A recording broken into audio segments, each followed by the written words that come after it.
am infested with ticks. We just peed once on the side of the road. I'm here in the car with Corbin LeMaster. He's driving so I can record the makeshift monologue. We are on our way to Arkansas, and this is a whole Derek Luna episode about family. So I reached out to my friends and family online for their favorite Arkansas jokes. Here we go. You ready, Corbin? Hit me. Okay. What is the Arkansas state vegetable? Do you know? No idea. Pumpkin. Pumpkin. Get it? Ken. Pumping. They're pumping on their own kin. I got it. Okay. That was submitted by John Toomey. Thank you very much, John Toomey. Christy George says, what does an Arkansas birthday card say? Which way am I going? It says hang a right. What does an Arkansas birthday card say? Do you know? No. It says happy birthday, Uncle Dad. That was pretty good. So the state trooper pulled over a guy in Arkansas and said, do you have any ID? And the guy said, any ID about what? Oh, yeah. You get it? Yeah. My sister submitted that one. Ooh. Not so great. Keep working on it, Amanda. And Mark Eschenblue, how many people from Arkansas does it take to screw in a light bulb? How many? Probably one, but that guy's definitely racist. It's kind of a meta joke. Why so much shitting on Arkansas? It's a beautiful state. We're from Missouri. There's this natural feud that's going on. I don't understand it. I believe it's their stance in the Civil War. Something like that. It probably dates back to that time. Anyway, I don't understand it. The states are too similar to be to hate each other, in my opinion. Anyway, on today's show, I wanted to say please like and subscribe and share with all your friends. On today's show, it's a family episode, so I had a collect call to my brother from another mother, Scotty Springer. This show's terrible. Did you know that, Corbin? I heard. It's it's not good. I read in the papers. It's not good, and you're on next week's episode, so fantastic. On this week's episode, I make a collect call to my brother, Scotty Springer, and we start talking about the good old days back when we were in a comedy duo together called the Brothers Band. It was a magical time in Los Angeles. We FaceTimed each other. It's the first time I've tried anything like that. And it had some mixed results. But it's something we'll probably try again. Probably something we'll keep doing. And so check that out. It'll be a fun time. We're on our way down here to Arkansas. It looks like we're in Clarksville, Arkansas now, right? We have arrived. We have arrived. I think you're making a ride on Main Street here. Down on Main We can show everybody how beautiful Clarksville is. Yeah. I'm not sure if the camera was really even on me most of the time. That's fine. We're here for a gig in Clarksville. We're excited about it. It's prom season. Prom dresses are out on display. We're excited about that. And if you're a listener from Clarksville, Arkansas, your property taxes are due May 31st. Thank you. That's a good reminder. Property taxes in Clarksville due on the 31st. Drop those in the mailbox. Anyway, so we're going to get geared up for this gig. You guys enjoy this episode. Enjoy my chat with my brother, Scotty Springer. And thanks for stopping in. Thanks for checking it out. Bye.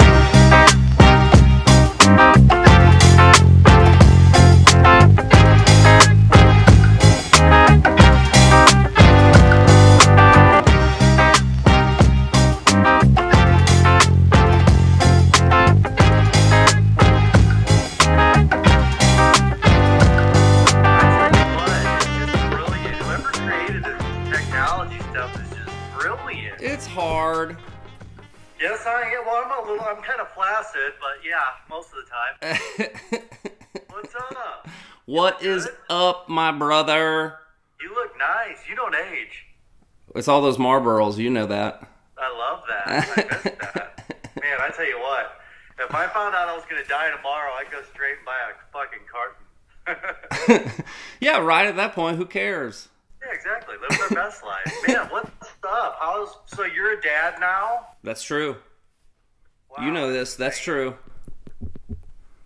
And how long have you been married now? Oh, fuck, dude. It changes every year. Why do you got to ask me these questions like this? I know. I'm supposed to be asking you questions, dude. Come on. Okay, perfect. Okay, this is a collect call. Thanks for taking those charges, brother. Oh, no problem at all. I swipe my EBT card. You're good to go. Still cashing them checks. For you in the fridge. Still cashing them checks. Look at you. Oh, every day, all day. Some people call it unemployment. I call it a record deal. Well, man, thanks for doing this. Thanks for being on this stupid YouTube show thing I'm doing.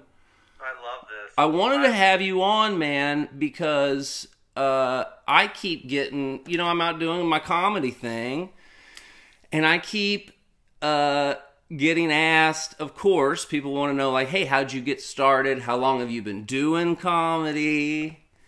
And I think it was all by accident. I know, man. It's weird because, like, my story involves this 8-year chunk where I started doing comedy with you. Yes, yeah. Scotty Springer. So now, I mean, instead of telling the story, I can just give him a link, give him a YouTube link, and be like, talk to this dude about it.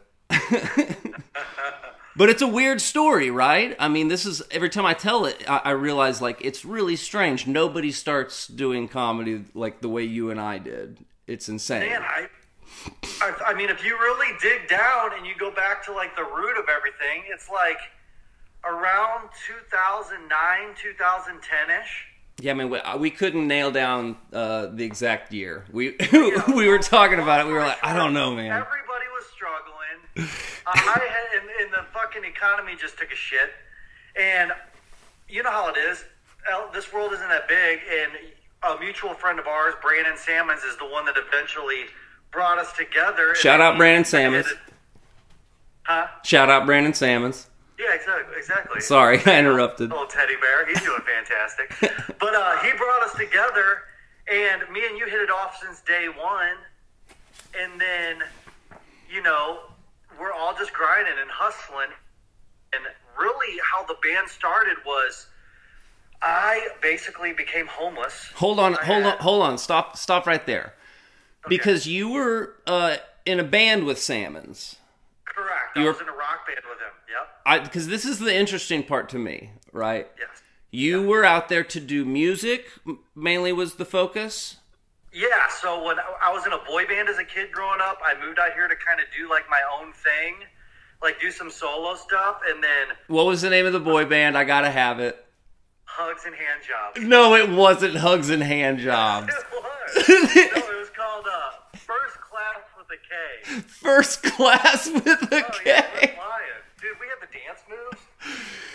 Dude, I remember you telling me that you were into, like, NSYNC and Backstreet Boys, and I thought you were messing with me. No, I love them. It was like pop music. I mean, that's why the harmonies with the band were always so tight, because I was always right in the middle.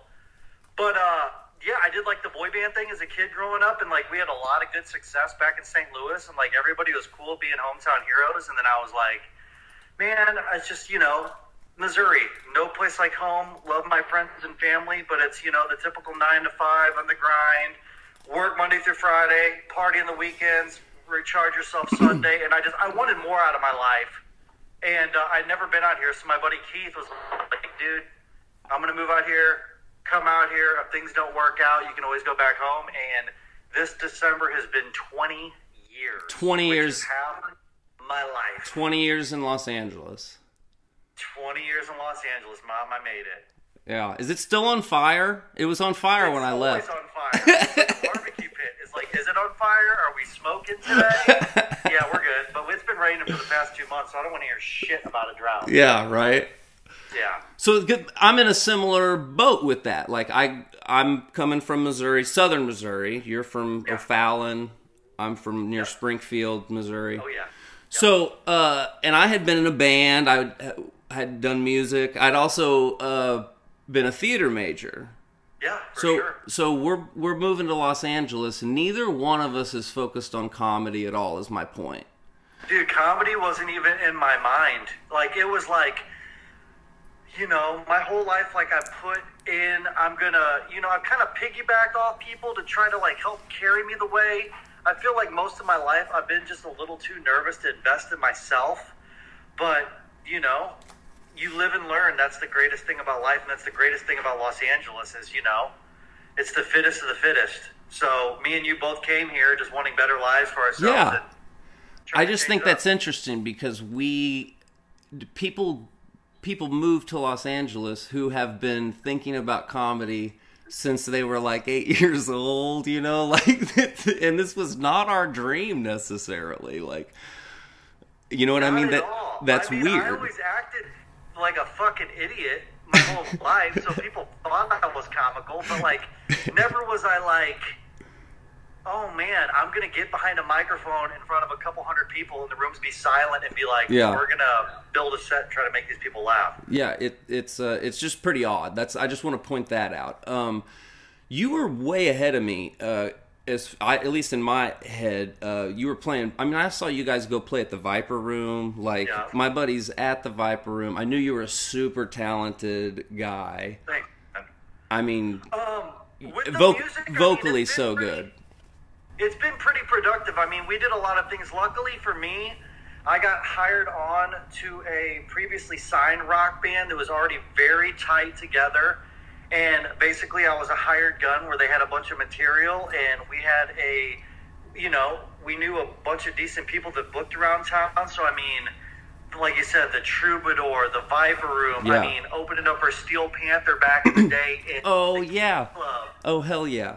So you're out here focused on that pretty hard. I am plucking away at my acoustic, just trying to like figure out something. I'd gone on a couple acting auditions and was like, you know, that's fucking hard. Like I was just lost basically.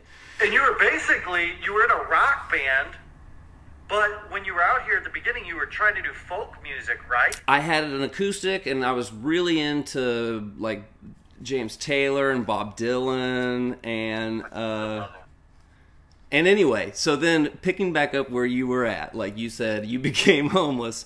We became good buddies through Brandon Salmons, right? It was the kind of deal where we're all kind of doing our own thing. I find out that my buddy that I'm living with at the time, he's moving in with his girlfriend. Literally, I have an old Eclipse. I have all my shit set up in a storage unit, like a walk-in closet, and I am like literally crashing with a circle group of friends every couple days, not trying to drive everybody nuts. And then Brandon was like, hey man, why don't you try to get a place with, you know, my friends Derek and Emily, because they're kind of in the same position at you. I call you up being like, hey, you looking for a place to live? Like, if you're willing to have an extra roommate to make it a little all cheaper on all of us, like, I would love for that opportunity. And you're like, well, I think we're going to move into the studio apartment until we figure it out. Do you just want to come? And literally, I grabbed a fucking suitcase. We show up at a studio apartment that you just got the keys to, and it's literally a blanket on the ground, suitcases, and us three and a guitar. Yeah, I think I said that you could come stay basically because I needed help moving. We worked it out. I was like, you can sleep on the couch if you help me move it in.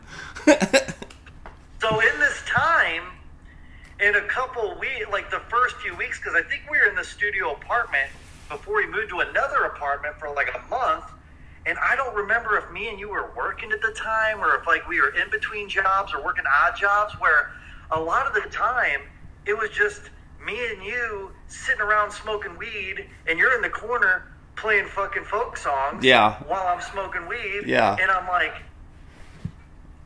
I'm over there. I'm over there trying to figure out how to play the fucking Boxer by Paul Simon. And you're probably like, this is lame. Where the fuck am I? So I did. I thought it was really lame. And you'd be writing these songs that were all serious. And then I remember I would get so bored, I would just chime in random awkward fucking shit in between your lyrics. And you were like, what the fuck are you doing, dude? Vulgar. Vulgar. Yeah. Dude, it made me laugh right from the jump. I mean, I've always said this, is that you are the most naturally funny guy I've never seen you write a joke, but I will cry laughing talking to you on the phone. I just think, honest to God, I'm wired a little different, and like, I did a lot of drugs, so there's definitely a couple screws loose, but you know, I mean, granted, here I am. I haven't died yet, and I haven't ended up in jail, so we're gonna say I'm knock all right. on wood. Knock on wood. So, where is it? so yeah, No, man, we're all crammed into this apartment, and you were. I just remember it making me laugh so hard, the things that you were just making up off the top of your head. And I spent about a day at work thinking about this, and how I'd gone to open mic before. I'd gone to open mic to play my shitty acoustic songs. And man, it was the same thing over and over again. And then I accidentally went to a comedy open mic, and I didn't go on. But the comedians, I remember thinking just like, this isn't that great, and the shit that fucking Scotty is saying back at the apartment is funnier than this. Yeah. And also, so like Tenacious D was like big at the time. Yeah. And so, and we'd also related on country music, because we both were from Missouri, and I mean, you just grow up with Right, it. and then, exactly, growing up for me, for music, was 90s country. Yeah. I mean, like, What Tim McGraw, Brooks and Dunn, Alan Jackson, I mean, and those are my roots. What I call still to this day. What I call t-shirt country. Exactly. Oh, fuck yeah. Alan, Do a cake stand. Alan Let's get a buck. Jackson, yeah, for sure. Travis Tritt. So, yeah, so you go to this mic, and then I remember you coming home, and you had a really serious look on your face, and I'm like, you good, man? And you kind of told me about how the night was, and you're like, dude, I think, I know this sounds weird, but I think you're onto something. Yeah. I think that there's something Yes. here that we have, and you have, that's just off the wall. And would you be down Yes. to put together a little something, and go out and perform? And Yeah. excuse me for putting this way, but I think I remember saying it to the line. So I'd be more than happy to go out and act retarded. I'm glad you said it. That is the exact way you said, I will. You literally were shrugging it off. You were like, man, if that's what you want to do, I mean, I'll go out there and act retarded with you. Like, I'm not, I'll do it. Yeah. Because I was nervous about asking you, because you were already so busy with band stuff. I mean, like, to me, you guys were totally on track. So I was like, this guy isn't going to want to waste time with me on this stupid idea. But I thought at least it'd probably be fun. Maybe if this thing is fun to him, like maybe he'd want to do it. And we started sort of thinking about like the first couple songs. And man, I gotta look. I probably have a copy of them somewhere. But I remember one of them was about we're two brothers from the same cum dumpster. Oh yeah, and I moved to LA on a fishing trip. Yeah, we moved to LA on a fishing trip. It was just kind of just random, stupid. The thing that was crazy, right? Because it's kind of like trial and error, like when you're writing songs. But the thing about doing it with you, once we decided to really try to just put together a little piece of material, is how smooth it would build. Yeah. And the thing that was the most exciting for me, and I got goosebumps right now even just talking about it, is we would be writing stuff, and all of a sudden we would start laughing. Yeah. And I would be like, are we just this fucking stoned? Or is this shit really funny? To where we had 7 or 8 minutes worth of material, and I remember our first open mic that we ever did, you're like, dude, listen, they do an open mic at the Rainbow Room, I believe it was. The Rainbow Bar and Grill. I wanted to mention this. Yes. Do you know who Warren Zevon is? Does he do Regulators? No, he has this. You're thinking Warren G. Warren Zevon does Werewolves of London. Oh, yes. Okay, yes, so he has a song called yeah. Poor, Poor, Pitiful Me. Yeah, And I'm with it. he mentions the Rainbow Bar. Yeah. I was down at the Rainbow Bar. And that is it's a world famous fucking spot right there on Sunset. That's Dude, our first open mic ever. You walk through there, and I mean, the music nostalgia history is like, dude, Motley Crue. Yeah, it was right next to all those 80s fucking hair bands. They would go play their shows all around, and they would go there to like do their pregame or their after party. Yeah, the history is insane. It was right there in the middle. It was right there in the middle of all the stuff, and I believe next door to what used to be the Hyatt House, which, I mean, again, world famous, the International Riot House. Yeah. And so that bar just had a ton of weird history. And you remember the room that the open mic was held in?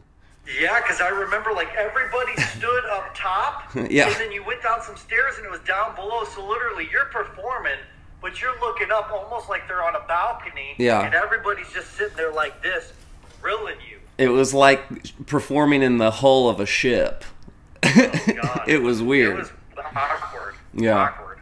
But the thing that I'll remember is, so, me and you were building together this set.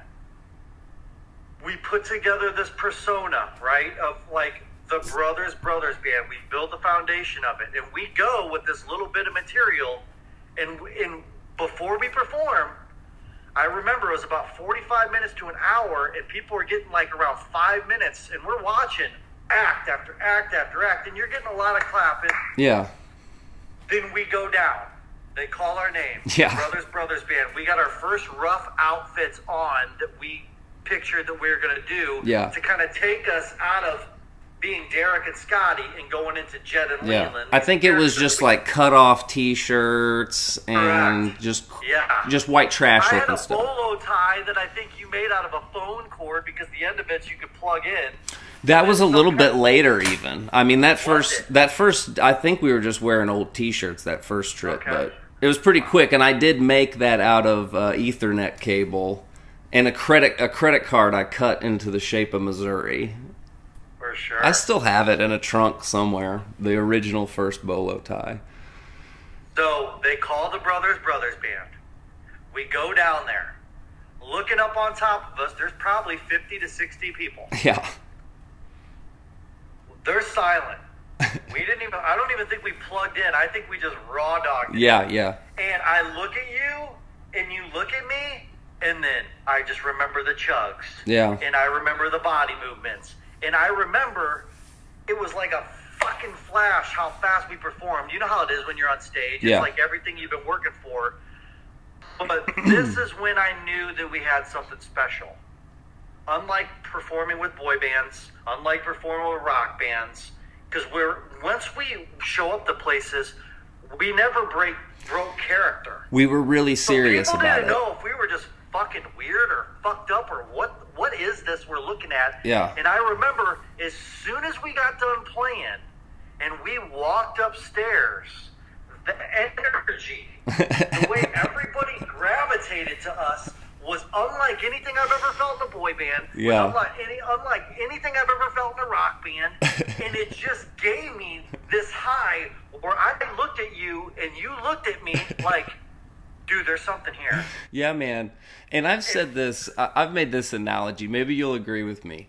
So me and you, I can just speak for myself, but like if getting attention were like a drug, and like I'm addicted to it for sure. Yeah. There's different drugs out there. You know, you could be in a band. You could be in a regional theater production. You know, totally. That's a way to get some attention. That feels good. You know, that's maybe like smoking a cigarette. You know, yeah. You could be in a band. You know, that's like you know, smoking some weed or something. That's great. Exactly. Comedy is like mainlining heroin. It is like, it really is. You're up there, you're naked, you're telling them stuff that you wrote that is like, I think this is funny. And if they don't think it's funny, you're just up there with your balls in your hands. Like, the risk is so high. And I'm just saying, like, as far as like attention, like the adrenaline rush, it's, to me, comedy is the most pure, just like, ooh, wow. It's organic, and here's the thing, man, because we have music backgrounds. This is what's going to sum it up.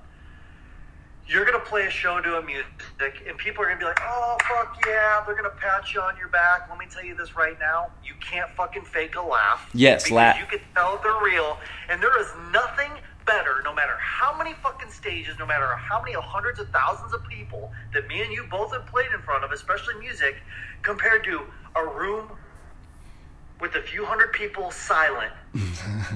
And me and you know where we're at, and we're building it up, and when that motherfucker hits, it's an explosion. It's like dropping a grenade into a crowd. It's just like, boom. It feels better than any ejaculatorium I've ever sprayed in a sock. Yeah, it's great, dude. Okay. And people who don't do comedy don't quite understand. And I say this too, laughs don't lie. Like, people could tell you after a rock concert, like, hey man, that was one of the best shows ever. And you might not even felt that way. But like after a comedy gig, like, we knew exactly how well we did. Like, we didn't have to, sure. You didn't have to ask anybody. You knew how well it went. Like, Definitely. It's great. And the thing that's great about, I'm so thankful that you called me today and you wanted to, you know, kind of bring back the history. I mean, here's the deal. I think we should, if you're down, I would love, because there's so many great chapters. Yes. In what we did that realistically nobody knows about, because me and you have always been pretty humble about some of the situations and some of the experiences that we've been in. But I would love to tell a big chunk of the story about, now you know where it's starting, and let's do it in segments of your down, where we can tell people and show people how we evolved to where you got to where you're at, where I'm at right now currently, and talk about some things that we both have planned in the future. Yes. I would love that opportunity. Yes, this is the whole idea. I told you I found a hard drive with some pretty good clips from back in the day. What was this, like an 8 year stretch? Yeah, it was 8 years strong. Yeah, 8 years in LA. And there's a lot of good ups I want to talk about. Yeah, and there's also a lot of downs that I want to talk about between myself and you. And I want to show people if we could, if you're down to do a few handfuls of segments to kind of build up. We're gonna do this once every. To show.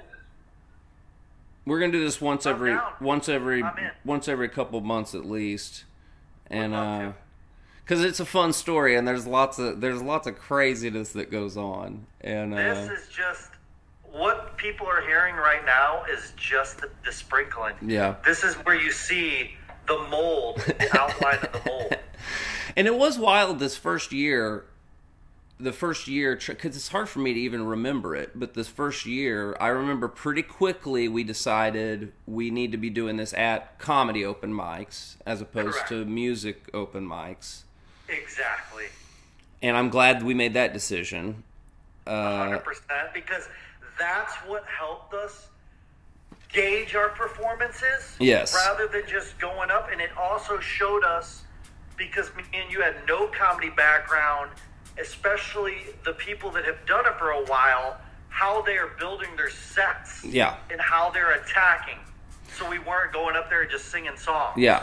And really with no comedy background at all, like we're going into comedy open mics in Los Angeles, like one of the hubs. We were going dry, just like I still do, being almost 40. And I don't think we were great. I remember this. I want to tell this real briefly. I remember the first time we went up at the Silver Lake Lounge, and I considered the Silver Lake Lounge like a pretty good working open mic, like back in the day, back when I did it. Correct, because it was local. Yeah. And they let a lot. The thing about it is, it was, if I'm not mistaken, it was on Friday. It was a couple hours. Yeah. You got 3 to 5 minutes, and it was a great place where it fucking packed the rooms out so you could test quick little bits. Yeah. And the thing about it is, it was either silence or you're going up against comedians. So the thing that we knew is if we could make comedians laugh. Yeah. It was a lot of comics. The material was promising. It was mainly... It was like a Friday night, so is it at the end of the week? Lots of the comics are just there hanging out, you know. So for sure, which was cool. And We met a lot of friends there for sure. Correct. Yeah. Let's not jump into that yet, though. No. But I wanted to tell this quick story because I remember thinking, kind of thinking like like you said, I thought we had something here. I thought we were going to be hitting home runs. And I knew we had a lot of work to do still to mold this into something that was actually good. Because we went up and you remember Matt Champagne hosted. Of course. I love Matt Champagne. He's making he's making a great living acting and stuff out there. Good for him, man. Good things happen to good people, and it's just like anything else. Even you with your comedy, if you stick to it, you keep your head down and you run and you stay true to what you are. Yeah. Good things are going to come. Last time I checked in. But old Matt Champagne, he was always trying to be honest without being like a huge asshole, you know what I mean? But he's hosting the open mic, so like you do have not a lot of patience for people, kind of like us who were walking in thinking we were hot shit, you know. So I remember we did our thing, and it was we got a couple of good laughs. I mean, nothing impressive. This is a room full of comics, so they're all super cynical, you know. And I remember going up to Matt Champagne and I asked, so how do you think that we did?